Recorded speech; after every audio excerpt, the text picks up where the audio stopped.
Number one, it was doing something I really did not want, like writing something, like writing a letter to the president like that. I mean, that's just idiotic. And look what that did. And number two, that once I surrendered, then the universe got into motion.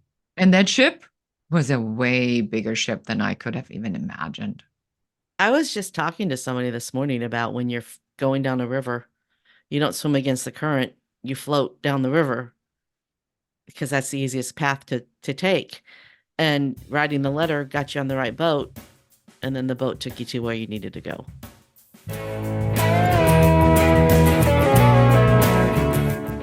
Welcome to Gratitude Geek, the relationship marketing podcast for micropreneurs building genuine, lasting relationships with clients, colleagues, and community. I'm your host, Kandas Rodardi, and today I'm joined by author and growth architect, Beate Chelette. Beate is the founder of the Women's Code and provides visionaries and leaders with strategies that grow authority so that they can scale their impact. Beate bootstrapped her passion for photography into a global business and eventually sold it to Bill Gates in a multi-million-dollar deal. Welcome, Beate. I'm so excited to be here, Candace. I Thank you for having me. Yes, I mean, we're here. This is happening. Tell us the story. I want to hear the story. How did you get to where you are today? Yes. So I'm known as a growth architect, as you heard, and that means that I help people land planes.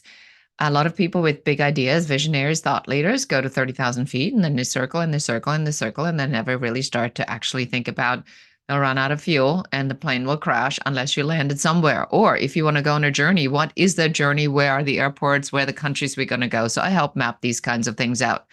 People come to me for three different things, either to turn the talent into a business, or if they have that, to create the differentiation factor via a signature growth system, or if they have the two, then on how to scale it and build a scalable multi six figure or multi seven figure business. And the story is I come from the creative arts, Candace. I come originally from Germany, so you probably hear still a little bit of an accent. I mean, I don't think I have an accent, but when I hear myself speak, I definitely have an accent. The creative arts, I was better at the business side of things. I wasn't as good as an artist as I hoped, but better at the business side. And that led me in my entire life to really work with very colorful, non-conforming, interesting, crazy people that have these amazing ideas and then they just don't know what to do with it because they don't know how to land the plane. Hence, growth architect, architecting growth. And I came to the United States. I immigrated. I was a photo editor at Elle magazine. I have originally a photography degree. And then when I came to the United States, I started working for someone, was laid off in a massive recession, had gotten married to a perfect man who had only two flaws. He was a pathological liar and an alcoholic. By the time I figured that out, I'm already going through a divorce. Candace is just shaking your head for all of this. You can't see it. She goes like, "Oh my God, here goes another one of those." And whispering under my breath, because you Yeah, don't I know. know. If they're No, pathological, you can't ever tell, you know? no, no. It's just that eventually you go like, "Is it me, or am I legitimately nuts, or is this person?" Thank God I realized it wasn't me; it was him. And so I'm going through a divorce as the big earthquake in Los Angeles hit, Oh, and man. a new mother of a 6 months old baby. And I'm thinking to myself, if this would have been the end of my life, then I would have probably never married this man or left him even sooner than that. And that's when I started the divorce proceedings. And as I go now through the next 10 years in my life, stuff that happens to other people really happened to me. And you go a couple steps forward and somebody leaves the agency, violates the contract, and says, as a photographer representative, I made a commission on the jobs that I got from my photographers, and I was a producer doing print photography production, meaning companies like Levi Strauss, Wrangler, Mercedes-Benz would come to Los Angeles because it's too cold in Germany, and I would be producing their photo shoots, which I absolutely loved and which was amazing and a lot of fun and very work intensive and a lot of schlepping and moving, but great when you're in your 20s and early 30s. And then I realized that I just I wasn't getting ahead. So I hunkered down. I got my business to about $1 million business, which is put me in the 4% of anybody to get a business to $1 million. And I thought this was it. I was going to just like continue to cruise and cruise and cruise. And then I realized that something was going on with my personal assistant, my one employee, and she had gotten a little bit too close to my key vendor. And they had come up with an idea on how to run a business, which was my business without me. And next thing, Kandas, I see my invoices being paid to them. And for those of you who can't see Kandas, she has a face of complete displeasement. She's going like, "Do you want me to punch him in the nose for you?" Yeah. That's the story. Yeah.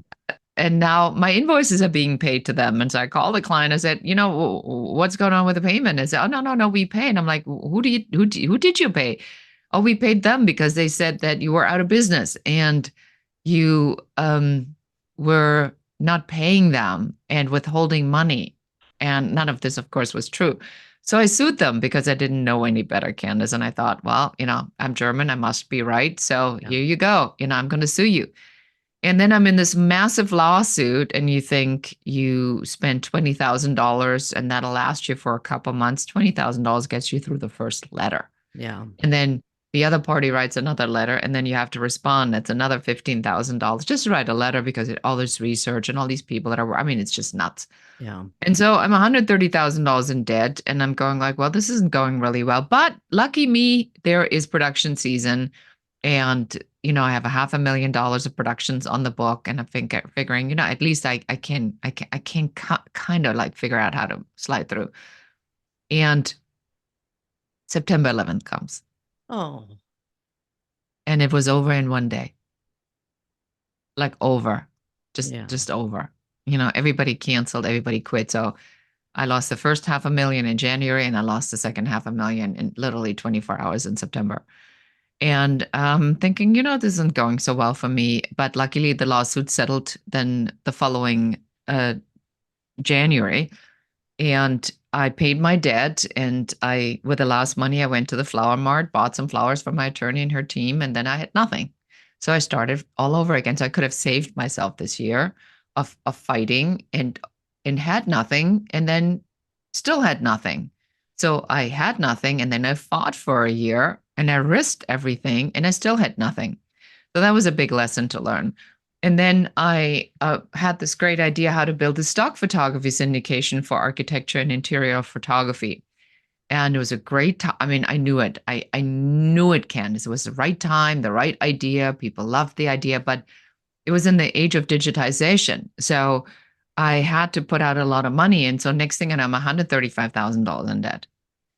And I'm going, I can't believe I'm here again. And I go to Germany to drum up some business because it's about to be game over. I had to borrow money to pay interest on borrowed money. And I go to Germany. My father has a stroke. My father did not have a stroke. My father had pancreatic cancer. Oh, no. And a tumor metastasized in the brain and caused a stroke. And he dies 6 weeks later. So now I'm broke. My best friend died. I'm at the funeral in Nether Bavaria in Germany. My phone rings. Literally right after we put my dad in the grave, it's my office. While I was gone, we've been served a notice. And we were thrown out of the house that I lived in and that I had my office in. So now it's game over, right? And there was not much I could do about it because how much farther can you fall? No, somebody said yesterday, I was speaking yesterday, Candace, and somebody says, like rock bottom is here, and then you were 3 levels underneath of that. Yeah, you had to dig out from the bottom. From a bottom you didn't even know existed, and that was the moment, and this goes really well with the theme of your podcast, where I fell on my knees and I raised my fist against God and I said, you know what? Let's just be real here. If you have a plan, this would be an excellent time to fill me in because this is just not normal. WTF? What the heck is going on here? and I had to surrender because there was nothing else. I mean, I did everything. I wrote the business plan. I did this. I did this.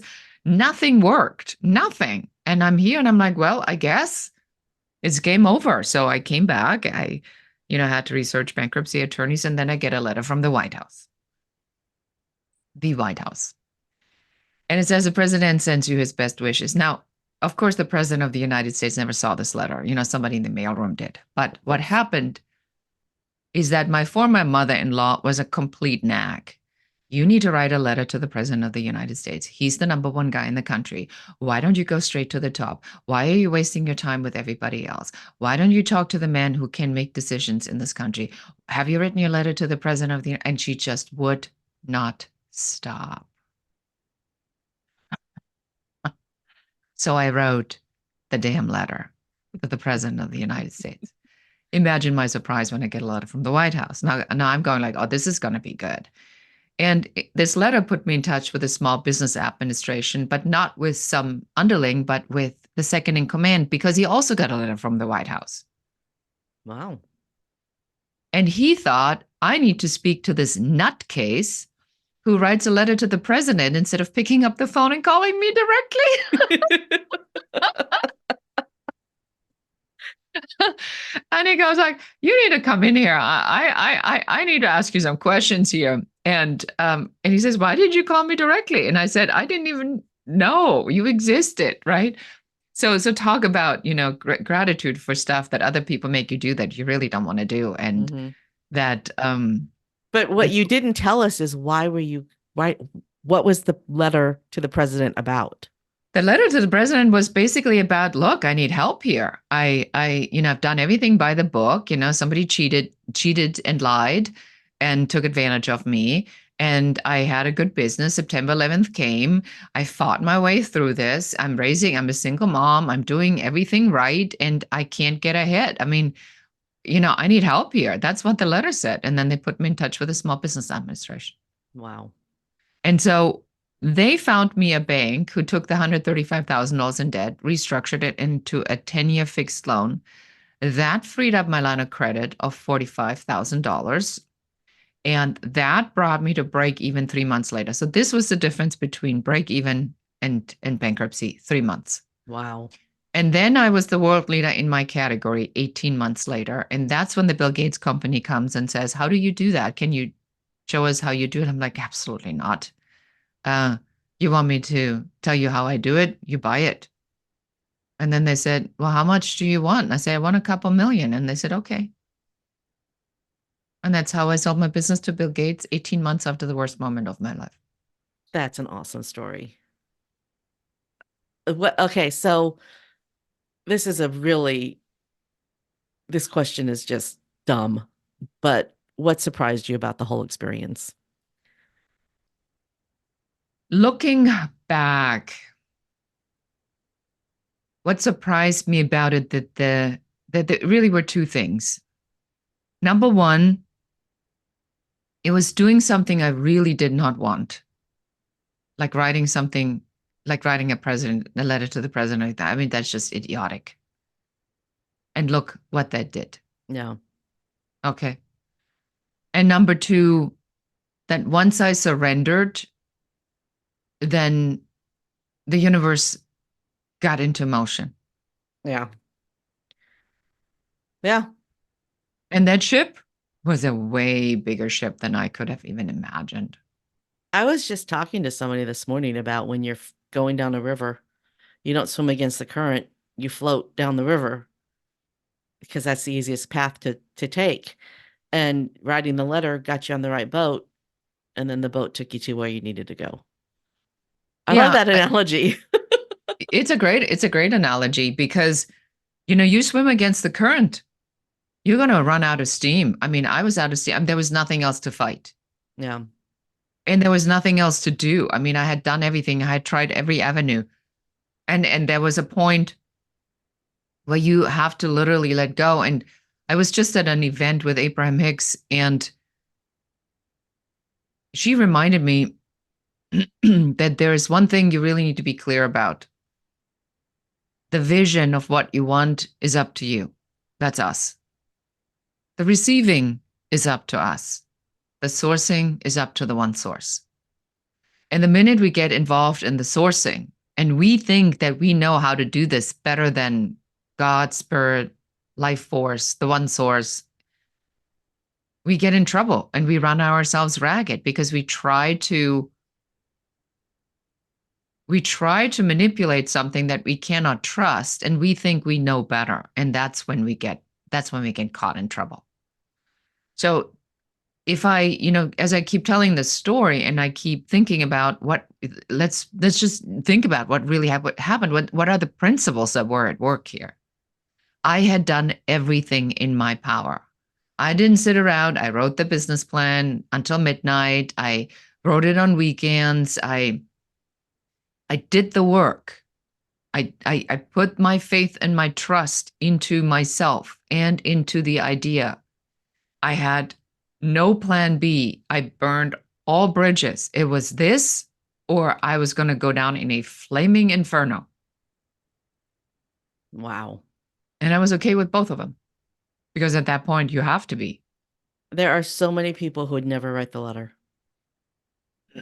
The fact that you did it. And writing the letter to the president is an analogy for a lot of different things. Exactly. Okay, so I just have to share with you because I just said I was talking to someone this morning about when you're going down down a river, you have to go with the current. In the context of an Abraham Hicks story about a cork bobbing in the river, and then you bring up Abraham Hicks. I left out that part of my story because I thought it was, it was a little too ooey. Too foo-foo, yeah. Too foo-foo. And then you bring up Abraham Hicks in the same story, within the same context, which tells me that things always happen for a reason. Of course. Right. So when you first started telling me, when you first started your story with your pathological liar husband and the fact that you're German, the first thing that came to mind, I'm going to tell this story now because everything happens for a reason, right? Mm-hmm. So yeah, go ahead. The first thing that came to mind was that my mother was Korean. She was Korean and she spoke German fluently with her Korean accent. And so I had a coworker who told me that she was born in Germany and that she spoke German. So my mom shows up at work one day and I introduce her to my coworker and I say, Mom, I can't remember her name. I'm just going to call her Joan. Joan speaks German. And my mom just starts talking to her. And Joan, but Joan is a really bad name because Joan's my sister. But Joan, the coworker, just stands there looking at my mom with this weird look on her face and doesn't say anything back. And then my mom walks away. And I'm like, that woman has been lying all this time saying that she speaks German. She doesn't speak a word of German. Because my mom speaks it fluently. And my mom was trying to have a conversation with this woman. That's But hilarious. So that was the first thing I thought of when you said pathological liar husband and then you're German. So why would I have had to bring up that story? Maybe it's about misrepresenting yourself because you said that you are the authority, that you teach people how to have authority. So maybe we need to go down that line. I think it's interesting because I had this exact conversation. I was speaking at a leadership event yesterday for women. And I think people, when we talk about authority, think that this, like, I'm going to give you like a 5-step thing of do this, do that, do this, do that. That's not authority. Authority is transformational influence. It's being an expert in your subject matter category. So you got to be very clear what the subject matter expertise is you're bringing. And then what is the transformational expertise, the transformational influence that you're going to talk about? We're not talking about a celebrity or an influencer. Let's leave this up to the 20-year-olds, where they can bite their teeth out on that. But for most of us, and I assume most of your listeners on your podcast, because the concept of gratitude is a spiritual concept. And so people that are here probably are more impact driven than they are by shiny objects in the internet marketing world. And that's a pure assumption. But I do believe that when we get these terminologies straight in our head and get this sorted out on what that really means for us, then we don't have so much friction in the process. So I'm an authority. I'm a growth architect. I have authority in business building. I do processes, strategies, systems. I work with teams, anything that it goes under the umbrella of how do you architect your growth? That could be at times personal growth, could be leadership growth. It could be business growth. But the authority I have is around growth. So if you think about what is your transformational influence, you want to think about what can you authentically and really speak about. Or you could, you of course can study something and then become, an industry expert on this. But what I believe right now in the term of authority, what that really means is something that is so deeply embedded in you, that you're so passionate about, that's in your heart, that it exudes that passion and that interest and that desire to share that with your audience, with your tribe. That's what people pick up on. This internet marketing stuff, and this is what a lot of the stuff that's out there, it's considered to be ethical persuasion. All right, fine. Let's just for crying out loud, believe that it is ethical persuasion. What it is that it's pain point marketing. People figure out what your problem is, and then they relentlessly, pound on that problem so that you are buying their stuff. So, yes, they have influence over you because they're influencing your buying decision. That's not a transformational influence. That is a transaction. It's a transactional influence. So, as an authority, again, the objective is always on you as the leader. Is how are you going to show up? And are you going to show up and present yourself to the outside world in this way that is revolting for a lot of people? The one thing that they don't tell you, the three things you must know too. I mean, it all sounds the same. So to find that voice of your authority that comes from your heart, that's the challenge and the opportunity in building your authority. And when you really connect to that voice and say, I'm not let's just say I'm not driven by money. Yesterday there was a woman that was doing these amazing products out of cork. And she had brought a PR person, and the PR person spoke for her, and she was visibly uncomfortable. She wasn't even like 5 feet, tiny little thing, and just darling. And she just clearly didn't want to be in the spotlight. And then I said to her, you're not driven by money, are you? You're driven by impact. And she says, yes. I said, how's your CFO feel about that? Your chief financial officer. Mm-hmm. I said, so when you're impact driven, your voice of authority needs to be around the impact that you make. And then we adjust that so that your CFO is happy. Mm-hmm. Because the more impact you make, the more product you sell, the happier the CFO is. But if I give her an authority on let's just sell, it will never land. But she likes the product because there's something about the tree, and it is, it has no artificial ingredients. It's really super healthy, and it's a beautiful product. So her authority needs to be on having found a product, cork, that is surprisingly flexible and that can be turned into so many different things, because that's what she's really passionate about. And then share that passion, not the products, the passion. Mm-hmm. That's what's going to make the impact. And that's why she was uncomfortable, because she hired somebody for PR to promote the products. But it wasn't about the products. It was about the impacts the products made. Yeah, she's telling the wrong story. She's telling the wrong, there you go. Yeah. See, And when you said, is your CFO happy? The first thing I thought was, what's her corporate structure? Is she a B Corp? Because if she's a B Corp, then her CFO should be happy with no matter. my brain starts to figure out how to make You're her. already arranging everything. Yes. Yeah, I'm going to be arranging everything so that it works out in her favor. There you go. So back to my story about my coworker who didn't speak German, who said they speak German. You also have to, if you claim authority, you need to be honest with it, because you'll eventually be called out.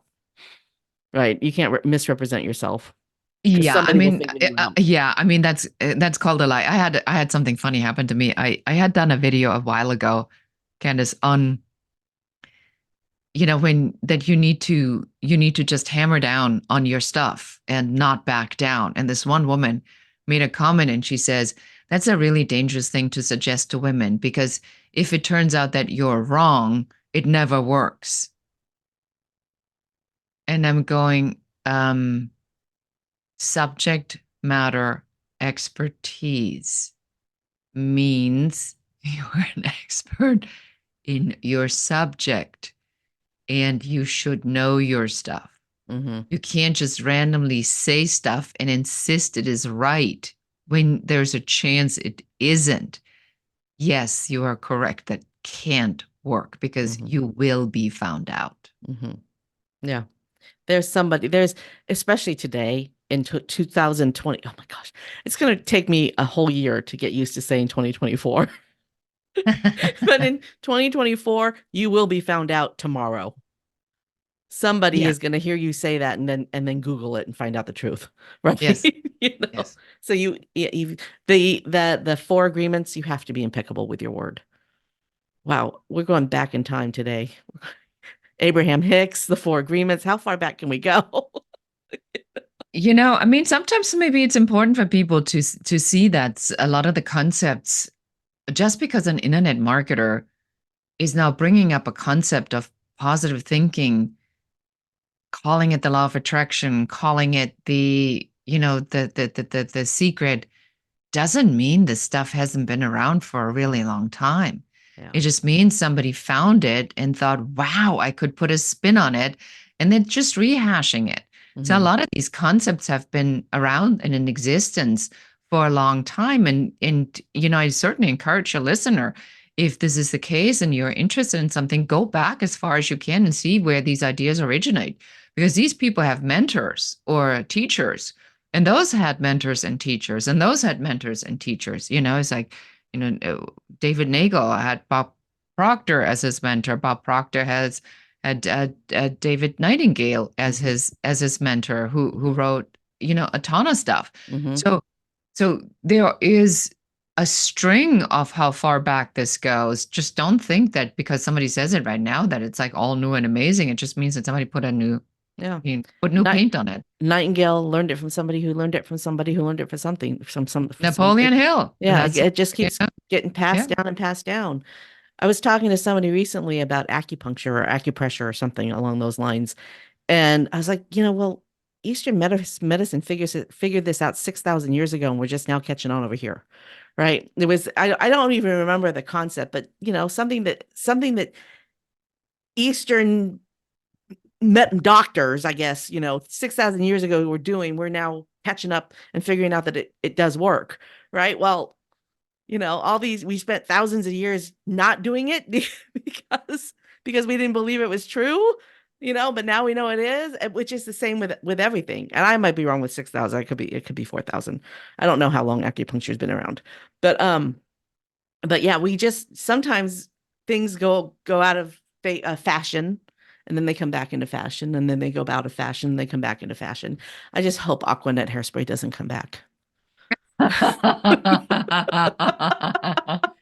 All right. Here's a visualization for us.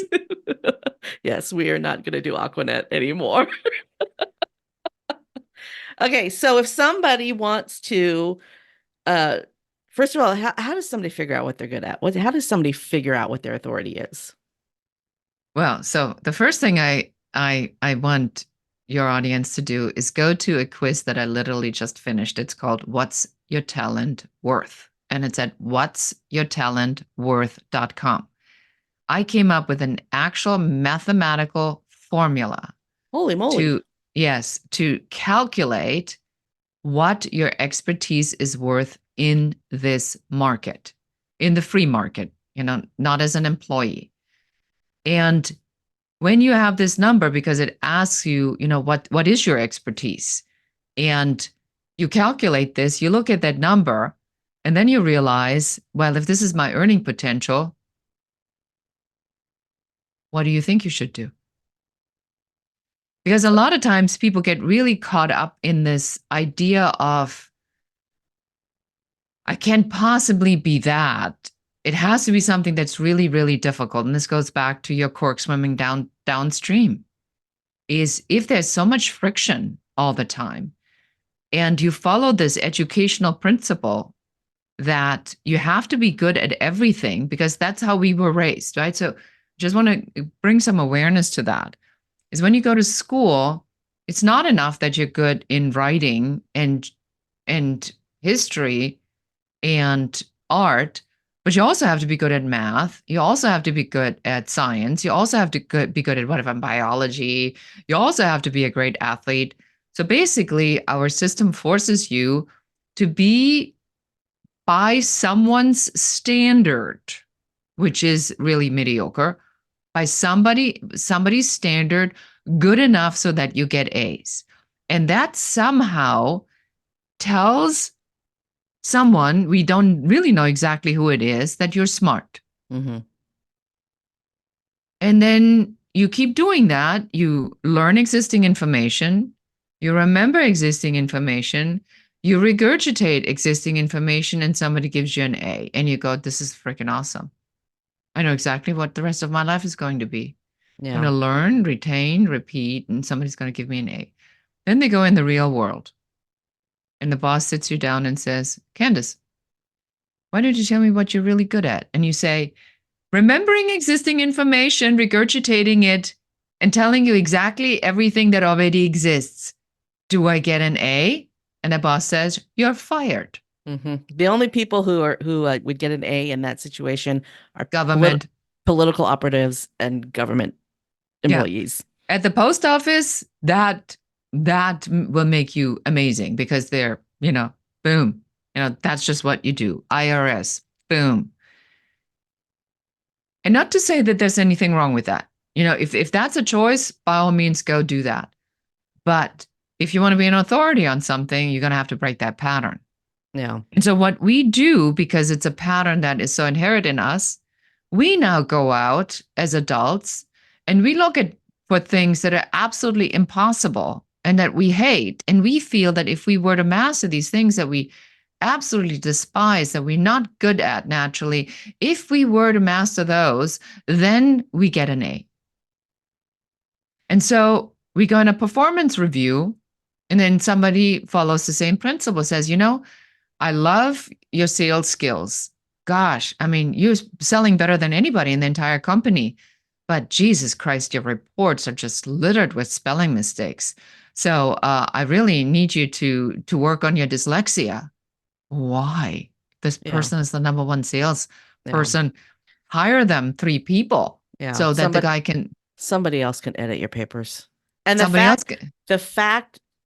Listen here, the fact that they made it to the sales force and didn't become a criminal, because in prisons, something like 80% of prisoners have some sort of dyslexia or other learning disability.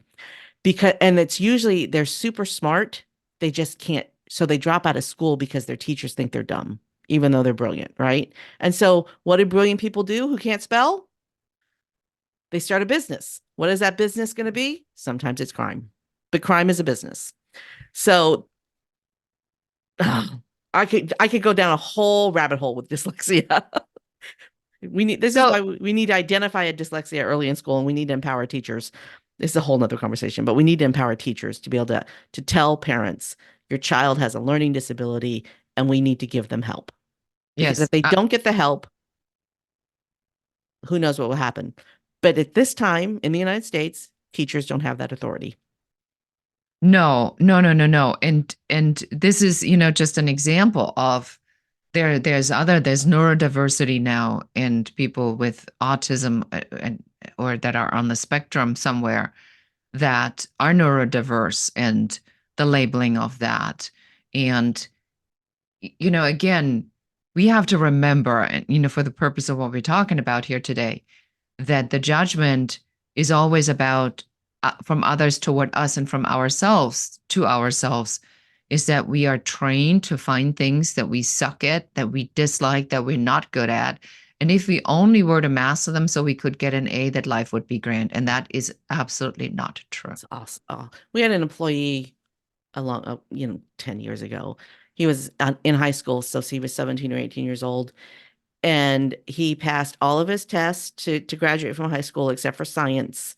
And he retook that science test 3 times.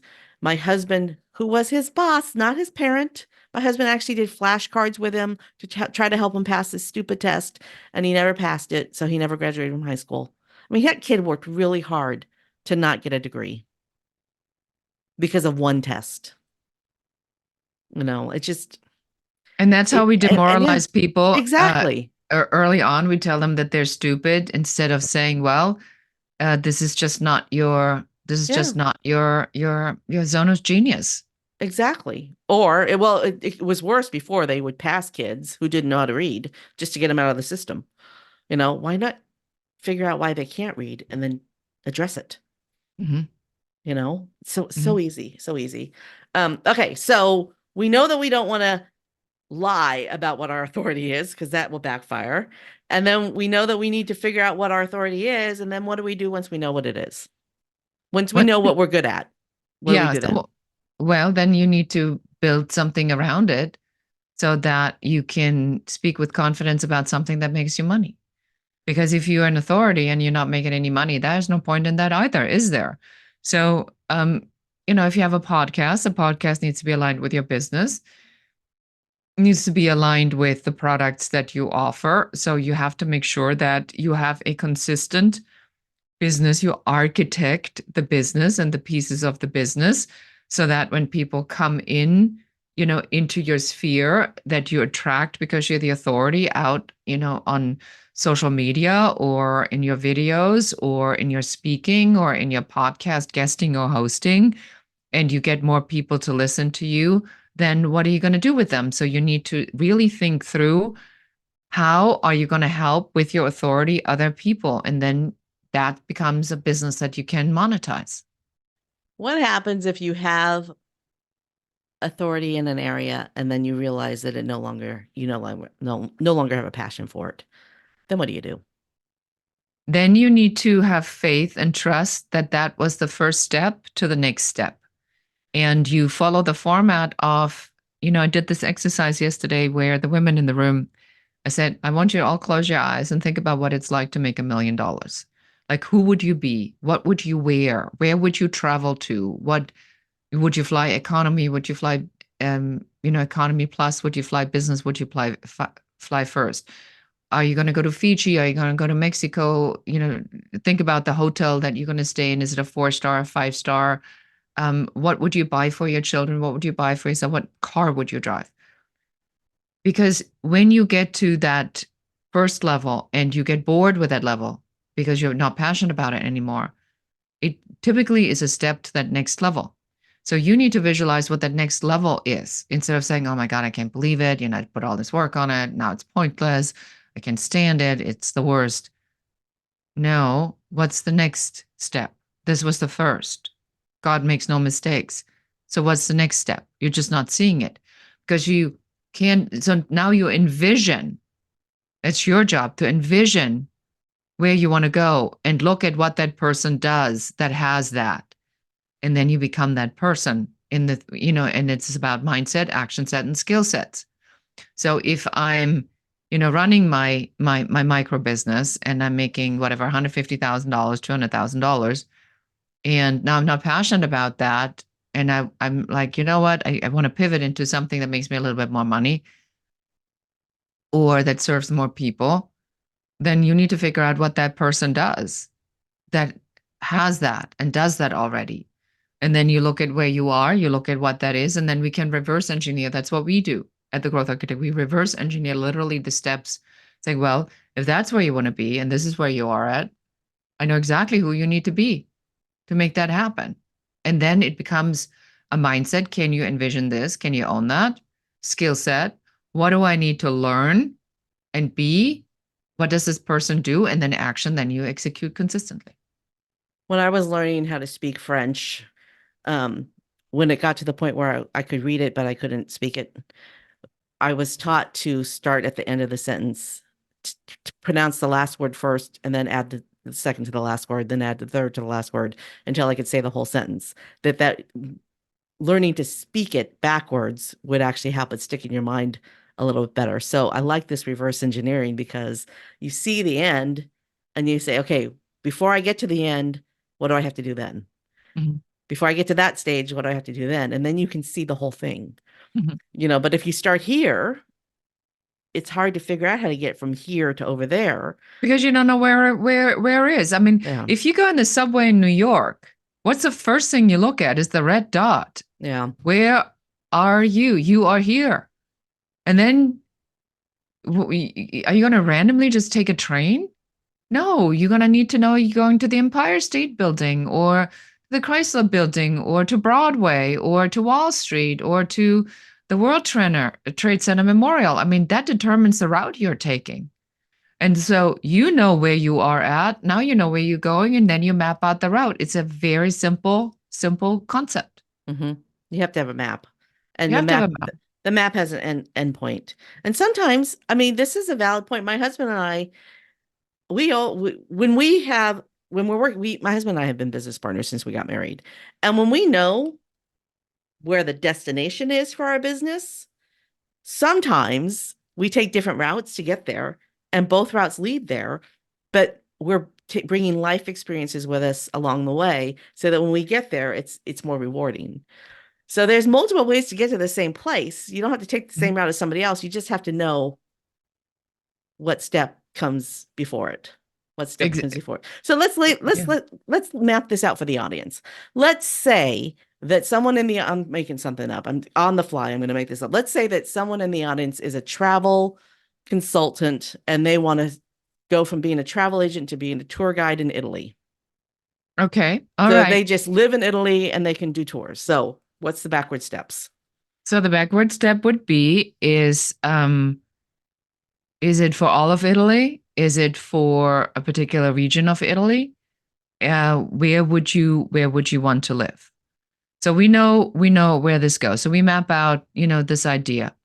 We talk about what is your income target. So let's say the income target is $250,000, and right now they're making whatever 100, and they want to move, they want to live abroad, and they want to make $250,000. So now we take the $250,000 and we say, well, if I take the $250,000 in income, what would be an average transaction? So the average transaction you would have to make as a tour guide, then if it's $100, that's a lot of tours. So let's say if the tour is $1,000 or $2,000, now that whole thing becomes a little bit more doable for one person. If it's $100, I already know we have to build a team. And then the 250 means that you have to have at least one other person, because you cannot make $250,000 and then do $100 tours. So so there's some practicalities about it. Now, if I know that I need to make, that I can make $1,000 per tour, so I do. So that would be 250 tours at $1,000 to get me to my $250,000. Then I would say, well, how do you get to these two? Like, where do we find 250 people? So that it's pretty much doing one tour every single day for $1,000, and then you have some time that actually works really well. You have about 100 days to work and to find clients, and or 80 days to get the work in, and then you have vacation. So that's not a bad model. Then I need to think about, well, where do I find people that pay me $1,000 for a tour? That's not your all American tourist from Ohio that's going to Italy and wants to eat the cheapest spaghetti and have everything on the cheap. So now you're in the higher end market. So what is this higher end market? Well, those are people that have time, that have no time but money. Who has time? Who has money but no time? Successful people. Where are these successful people? Well, the avatar it needs to be somebody who likes to travel, probably somebody with a family, probably somebody who has a wife and children that they want to impress, or where they say, I really don't have I really don't have time to put this together, but I want to do a pasta experience. I want to have a private car that takes us to a couple places, but I don't know what they are. I want to book the best restaurants, for 4 of the nights. I need a nice hotel, but I need babysitter because I want to take my wife, for a nice date night at least once or twice doing it. Now your $1,000 tour guide is almost too little. So now you may be able to charge $2,500 for that because now that we're talking about experiences. Then you need to think about, where are these people coming from? Where do they live? Well, they live in places like Facebook and Netflix. They're managers, directors. They are people in the technology world, cybersecurity. These people make routinely over 250,000 to whatever, $500,000 in just salaries. Entrepreneurs.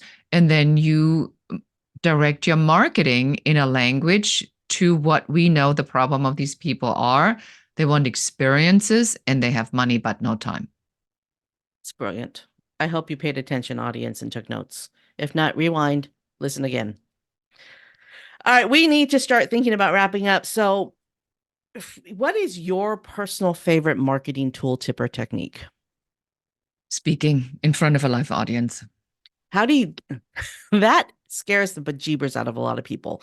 So how did that become your favorite? I'm very intuitive and I read a lot of energy in the room, and I have a absolute sincere desire to share shortcuts and to help specifically women to get to what they want a desirable life to be. I understand that women are, because we are the gender that gives birth, we are somehow seem to be always in a disadvantage, which I don't think we really are, but society treats us like that. That doesn't make any sense to me, but okay. Yeah, no, I agree with you, but it doesn't make any sense to me. No, it really doesn't. And so I really can resonate with that audience. And I speak from my heart, and it's, we actually just talked about it as a team in my team meeting this morning, that we're going to be doing more of this. I mean, I spoke yesterday at an event, and we were able to convert half of them into leads. I mean, you can't get that with Facebook ads. You can't get that with Google ads. That'll cost you a fortune, out of 100 people to convert 50 into people that have taken the quiz. And now we can ask them, how can we help you further? You can't get that in online marketing. So that's really one of my favorite tools, because you build an instant rapport. And when you see somebody speak live, if they're full of it or if they're real. I mean, Yeah. I don't, I mean, if I didn't know what I was doing, I wouldn't be successful at that. So you have to just find something that works for you. And if you don't want to be in front of a large audience, go into podcast guesting. And that you can borrow other people's audiences, which is what I'm doing right now on your podcast, is where I'm speaking to your audience. And because they have trust and faith in you, the trust and faith is automatically bestowed up on me, because you wouldn't have me as a guest if you didn't do your research and think I was full of it.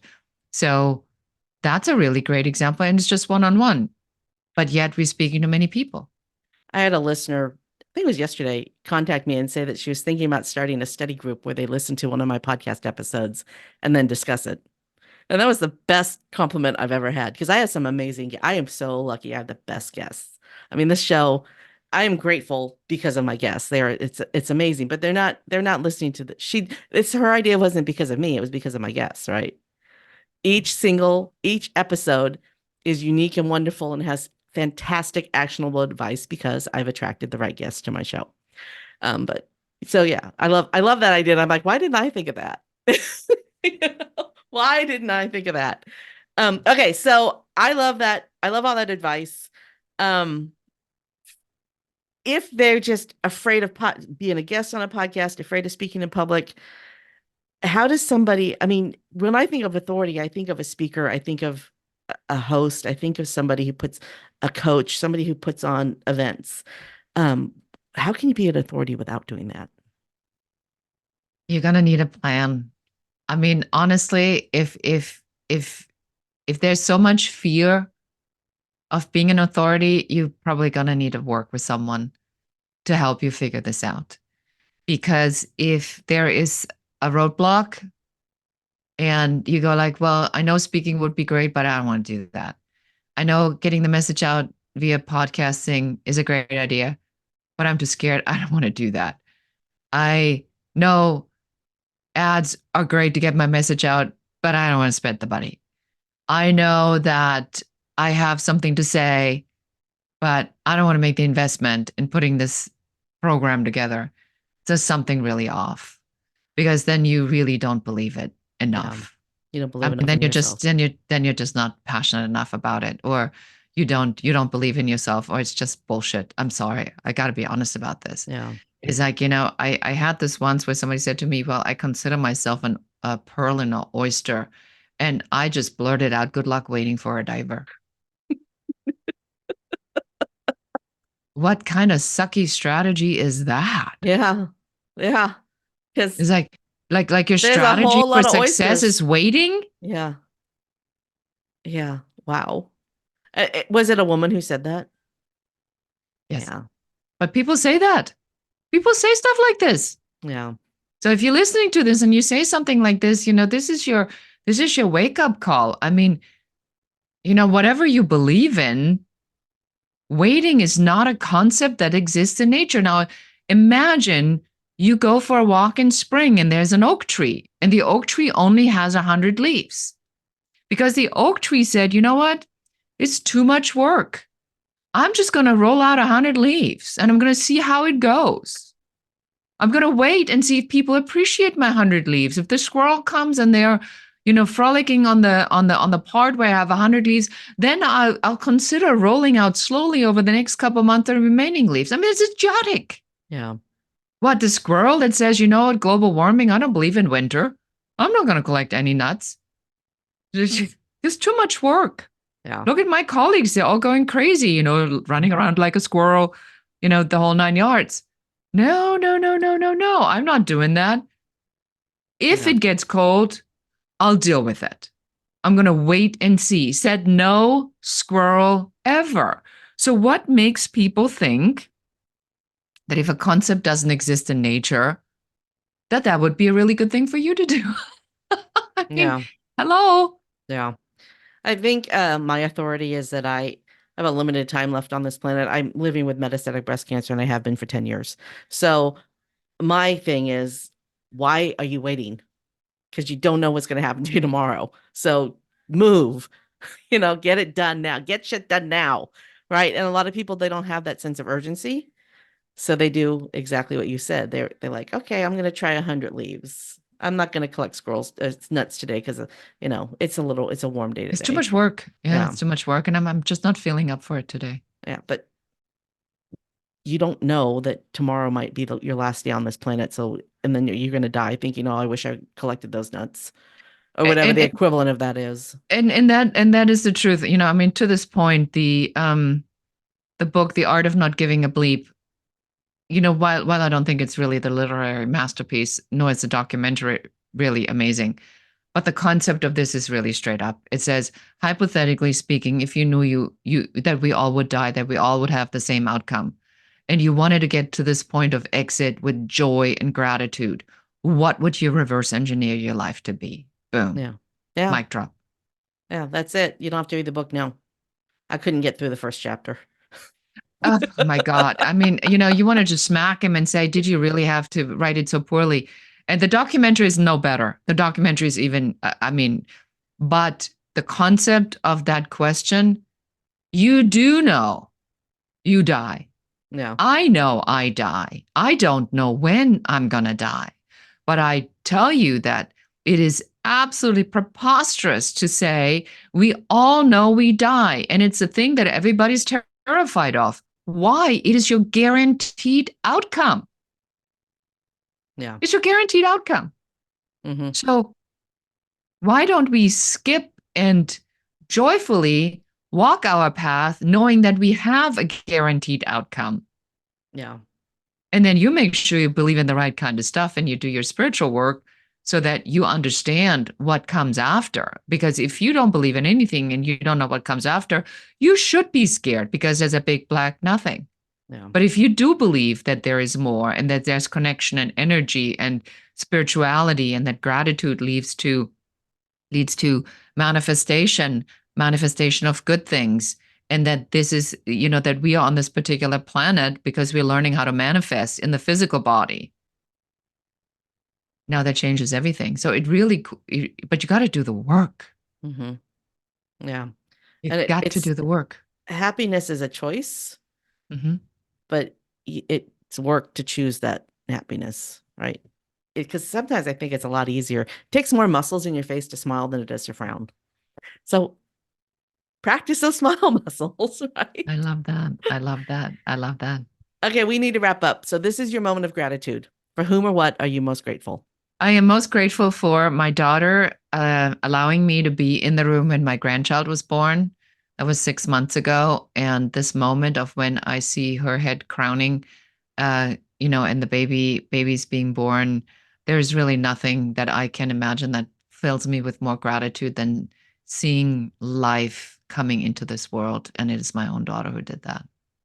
Thanks for tuning in to Gratitude Geek, the relationship marketing podcast for micropreneurs building genuine, lasting relationships with clients, colleagues, and community. If you enjoyed this episode, don't forget to subscribe and leave a review on Audible, iTunes, Good Pods, or your preferred podcast player. Our theme music is track 14 by Rev Brock and Soul Lily. Make sure to visit gratitudegeek.com for all the groovy ways to connect with our guest, Beate Chelette. I've been your host, Kandas Renardi. Stay groovy, my friends. Stay groovy, my friends.